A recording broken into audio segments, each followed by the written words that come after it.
Bismillahirrahmanirrahim. Assalamualaikum warahmatullahi wabarakatuh. Alhamdulillahi rabbil alamin. Wassalatu wassalamu ala sayyidina Muhammadin wa ala alihi wa ashabihi ajma'in. Qala rabbi shrah li sadri wa yassir li amri wa hlul 'uqdatam min lisani yafqahu qawli. Allahumma anfa'na bima 'allamtana wa 'allimna ma yanfa'una wa dhakkirna ma nasina. وأعمي عنا أعين الظالمين والحاسدين يا ذا الجلال والإكرام ربنا افتح بيننا وبين قومنا بالحق فأنت خير الفاتحين اللهم اجعلنا ممن يستمعون القول فيتبعون أحسنه آمين يا رب العالمين قال المصنف رحمه الله تعالى ونفعنا به بعلومه في الدارين آمين يا رب العالمين. Puji syukur kita panjatkan kehadirat Allah Subhanahu wa Ta'ala atas segala nikmat karunia-Nya sehingga kita pada kesempatan siang hari ini masih bisa melaksanakan sholat zuhur berjamaah dalam keadaan sehat walafiat. Salawat serta salam semoga tercurah kepada junjungan kita Nabi Muhammad sallallahu alaihi wasallam beserta keluarga dan para sahabat dan pengikutnya. Hadirin jamaah yang dimuliakan oleh Allah Subhanahu wa Ta'ala, insyaallah siang ini kita akan lanjutkan kajian pembacaan kitab Bulughul Maram karya Imam Ibnu Hajar Al-Asqalani, masih seputar bab Az-Zuhdu wal Wara'. Bab berbicara tentang zuhud dan wara' atau adab-adab yang seyogianya dimiliki oleh setiap muslim. Kita akan masuk kepada hadis yang terakhir dalam bab ini. Bismillahirrahmanirrahim. Hadis berikut yang ke berapa ini? Kalau dalam ibanahnya ini hadis yang ke-1291 di Ibanatul Ahkam.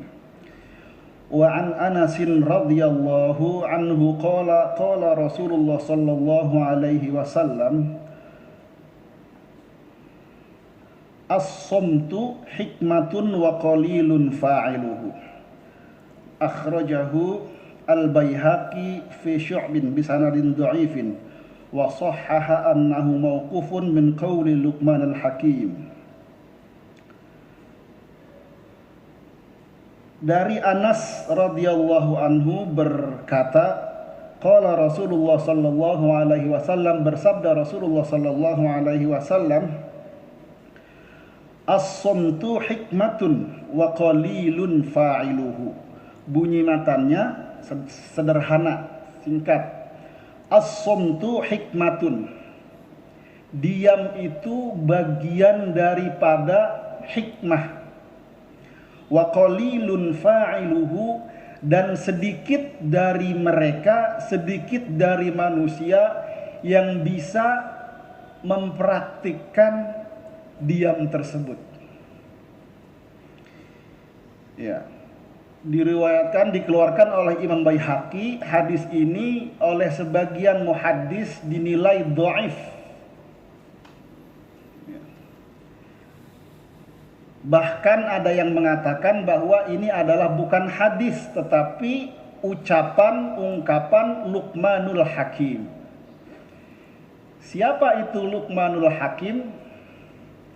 Luqmanul Hakim adalah orang soleh yang namanya diabadikan oleh Allah ke dalam satu surat Al-Quran. Para ulama bersilang pendapat tentang apakah Luqmanul Hakim itu seorang nabi atau bukan.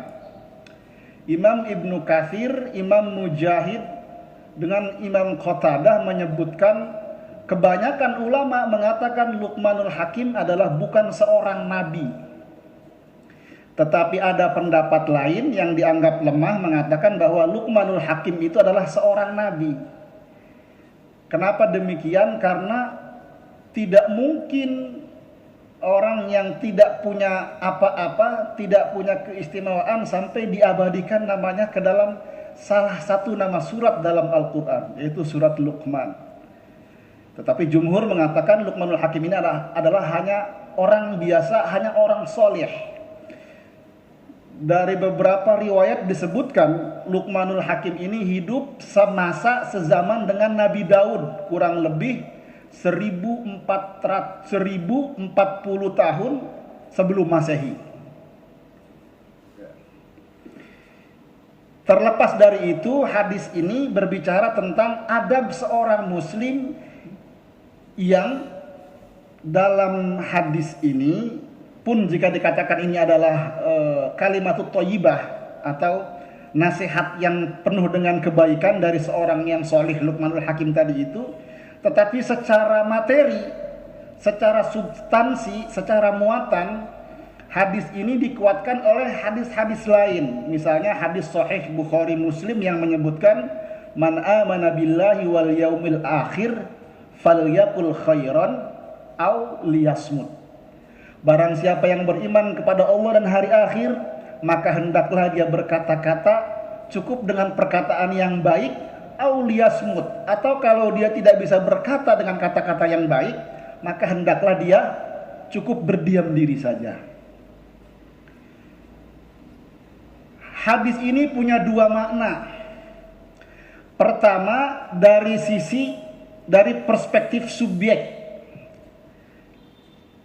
Nanti ada dari perspektif objek, ada dari perspektif fa'il, ada perspektif maf'ul. Dari perspektif fa'il, hadis ini memberikan kita pedoman bahwa sebagai seorang muslim hendaknya kita berhati-hati berucap, berbicara, memilih diksi, mengomentari. Kalau saya memaknainya sekarang bukan hanya dalam berbicara, tetapi karena sekarang sudah zamannya era digital, hendaklah juga kita berhati-hati ketika kita akan membicarakan sesuatu di WhatsApp. Apabila kita tidak bisa menyebarkan sesuatu yang tidak baik, maka lebih baik diam saja. Kenapa? Karena para ulama menyimpulkan bahwa sesungguhnya salamatul insan fi hifdzil lisan. Banyak orang yang celaka karena dia tidak menjaga lisannya. Banyak orang yang masuk neraka karena apa? Tidak bisa menjaga lisannya. Nggak usah jauh-jauh, di era sekarang itu banyak orang yang viral omongannya sembarangan, akhirnya kemudian klarifikasi, minta maaf. Ya kan? Ngomong begini, setelah dirujak sama netizen, baru minta maaf. Maka hadis ini berpesan kepada kita sebagai seorang muslim, kalau kita mau berbicara sesuatu, mau ngomong sesuatu, pikirkan dulu baik-baik. Apakah patut kita menyampaikan itu? Apakah yang kita bicarakan itu baik? Apakah yang kita sampaikan itu baik? Kalau baik, apakah perkataan kita ini tidak menyinggung orang lain? Kalau baik, apakah perkataan kita ini tidak merusak perasaan orang lain? Ya. Maka kalau sudah ditimbang baik, menyakiti perasaan orang, lebih baik diam. Kenapa? Dalam diam itu ada keselamatan. Dalam diam itu ada hikmah. Hikmah secara bahasa adalah al-qudratu ala tamyizi bainal haqqi wal batil. Orang yang lebih banyak menjaga lisannya dan diam itu artinya apa? Orang yang sudah mencapai titik hikmah. Titik hikmah itu apa? Hikmah itu berarti orang itu sudah bisa membedakan mana yang benar, mana yang salah. Maka secara bahasa ya, al-hikmah, hakama itu derivasinya sama. Ha, kaf dan mim. Maka hakim itu adalah isim fa'il. Hakim itu mestinya orang yang bisa membedakan mana yang benar, mana yang salah. Bukan. Nah, di Indonesia hakim itu harus orang yang bisa membedakan mana yang benar, mana yang salah.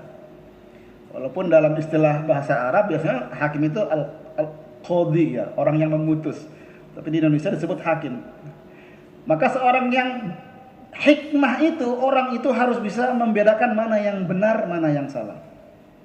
Diam itu salah satu cara di mana kita melihat kalau orang semakin banyak diam, seyogianya dia memiliki banyak hikmah, kata Luqmanul Hakim.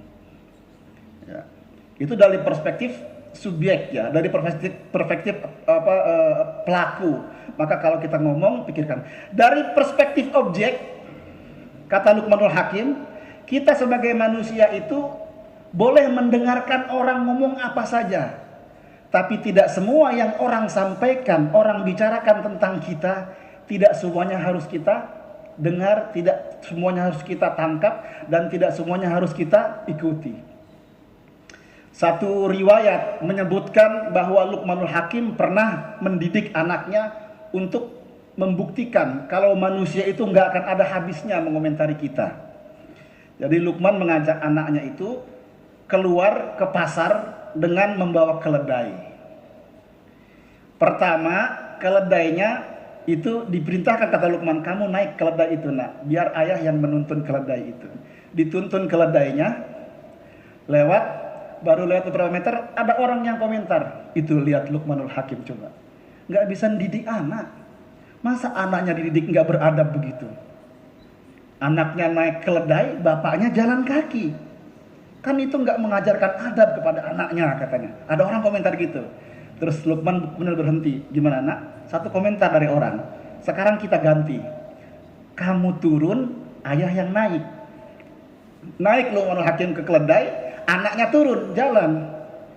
Lewat beberapa meter, ada orang komentar lagi. Itu lihat Luqmanul Hakim.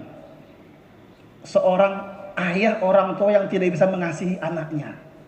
Masa dianya naik keledai, anaknya suruh jalan kaki. Ya kan? Lewat beberapa meter, kata Luqmanul Hakim, nah sudah ada dua komentar. Gimana? Sekarang kita sama-sama naik keledai itu. Dinaiki dua. Apa komentar orang?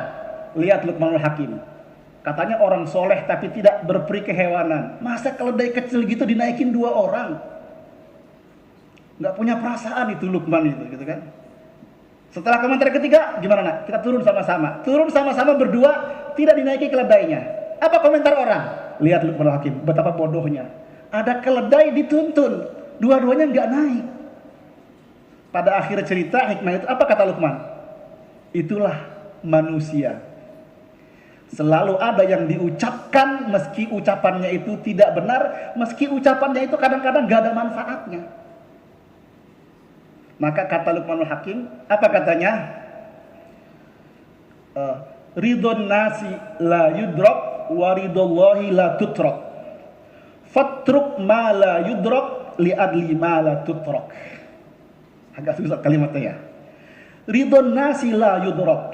Sesungguhnya ridhonya manusia, ya, senangnya manusia. Kita kalau mau membuat manusia semua puas, manusia semua setuju, nggak akan pernah terjadi. Oleh karena itu, ya, dalam perspektif objek kita ini, ketika dibicarakan oleh orang, dikomentari oleh orang, kata Luqmanul Hakim, nggak usah dengar apa kata orang, semua orang. Karena orang itu kita A akan dikomentari B, kita B akan dikomentari C, kita C dikomentari D, kita D kita akan dikomentari A lagi. Kata Luqmanul Hakim. Maka satu-satunya yang harus kita pegang nyata, ridon nasila yudrok, waridollahi la tutrok. Maka kita harus mencari keridhaan Allah, yang seyogianya keridhaan Allah itu tidak boleh kita tinggalkan. Fatruk mala tudrok, maka tinggalkan itu keridhaan manusia, li ajli mala tutrok, untuk mendapatkan sesuatu yang semestinya tidak harus kita tinggalkan. Itu pesannya Luqman terkait. Maka hadirin yang dimaksud Allah SWT, ada dua perspektif tadi itu. Ketika kita sebagai subjek, ketika kita akan ngomong berbicara, hati-hati berbicara. Sudah banyak buktinya, sudah banyak contohnya, sudah banyak pelajaran kita melihat dengan mata kepala kita sendiri. Orang tergelincir, orang celaka, orang masuk penjara. Kenapa? Karena tidak bisa menjaga lisannya. Dalam perspektif objek, maka boleh saja orang berbicara apapun terhadap kita. Kita berbuat baik juga dikomentari, kita benar aja dikomentari, apalagi salah, kan gitu. Kalau manusia itu, maka kita sebagai manusia dengan komunitas di lingkungan kita, masyarakat kita, tetangga kita, akan selalu ada orang yang berkomentar. Bagaimana caranya?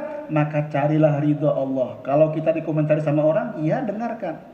Tapi pikir baik-baik, mana sesungguhnya perbuatan kita itu, pekerjaan kita itu, amal kita itu yang mendapatkan ridhonya Allah. Kalau mencari ridhonya manusia, nggak akan pernah dapat sampai hari kiamat. Karena manusia ini suka, si ini tidak suka. Memenuhi ini suka, si ininya tidak suka, nggak bisa. Sebagaimana ya kita bertugas ya di Mahkamah Agung, maka kebenaran itu tidak akan pernah mendapatkan kepuasan bagi semua orang. Ketika memutus sesuatu, bahkan itu pun sebuah kebenaran, yang akan dikalahkan akan merasa ini tidak adil. Kenapa? Ridhon nasi la yudrak. Orang itu tidak akan sempurna. Bahkan seandainya pun misalnya di hadapan persidangan bahwa pihak itu mengetahui dirinya salah, dirinya keliru, maka dia akan tetap mengatakan ini tidak adil gitu. Itulah manusia. Maka jangankan kita manusia, Nabi Muhammad SAW pernah dihadapkan pada suatu kondisi di mana datang ada orang yang muhtasimin, orang yang sedang bertikai memperebutkan harta benda warisan gitu. Datang kepada Rasulullah, kemudian Rasulullah mendengarkan keterangan mereka, kemudian memutus bahwa ini adalah bagianmu, ini adalah hakmu. Rasulullah, orang yang dibagi itu kemudian komplain, ya Rasulullah, saya tidak terima atas pembagian ini. Apa kata Rasulullah? Sesungguhnya saya manusia biasa. Ahkumu bima adri, aku menghukumi sesuatu ini secara zahir saja, kata Rasulullah. Seandainya aku memberikan hukuman ini, memberikan bagian ini, sesuatu yang aku berikan kepada engkau dan engkau mengambil hak daripada saudaramu, maka sesungguhnya itu adalah potongan dari api neraka. Yang tahu yang benar dan salah itu bukan saya, kata Muhammad. Anda berdua yang saling bertikai. Maka sesungguhnya jika aku keliru memberikan pembagian ini, aku telah memberikan potongan api neraka, qit'atun min qita'in nar. Kalau kamu tetap mengambilnya, bukan salahnya Nabi Muhammad membagi itu. Maka kemudian lahir hadis bahwa seorang qadhi, seorang hakim yang memutus dengan ijtihadnya, dengan kebenarannya, dengan sungguh-sungguh, kemudian dia keliru terhadap putusan itu, maka dia tidak dipersalahkan. Ya. Idza ijtahada hakim fa akhta'a, ya, falahu ajrun. Fa idza asaba falahu ajrun. Kalau keliru pun memutus sesuatu, kata Rasulullah, maka dia tidak dipersalahkan. Kenapa? Karena sesungguhnya orang yang berdebat itu, orang yang datang ke muka pengadilan itu, bisa saja yang salah itu lebih pandai untuk menyampaikan sesuatu, untuk membela dirinya, sehingga di hadapan hakim dia dimenangkan. Maka kembali lagi jamaah yang dimuliakan Allah Subhanahu wa taala, hadis ini menyampaikan dua pesan kepada kita. Kalau mau berbicara hati-hati, kalau mendengar perkataan orang jangan cepat-cepat kita mempercayainya, atau jangan cepat-cepat kemudian kita mengambil kesimpulan itu adalah sebuah kebenaran. Ridhon nasi la yudrak wa ridallahi la tutrak. Fatruk ma la tudrak, ya, li ajli ma la tutrak, begitu kalimatnya. Maka carilah ridha Allah. Mudah-mudahan kita semua bisa mengamalkan hadis ini. Tidak ada yang lebih baik daripada yang menyampaikan dan mendengarkan, kecuali mereka yang mengamalkan apa yang disampaikan oleh Allah dan Rasulnya dalam syariat Islam ini. Kurang lebihnya mohon maaf. Hadanallahu wa iyyakum ajmain. Assalamualaikum warahmatullahi wabarakatuh.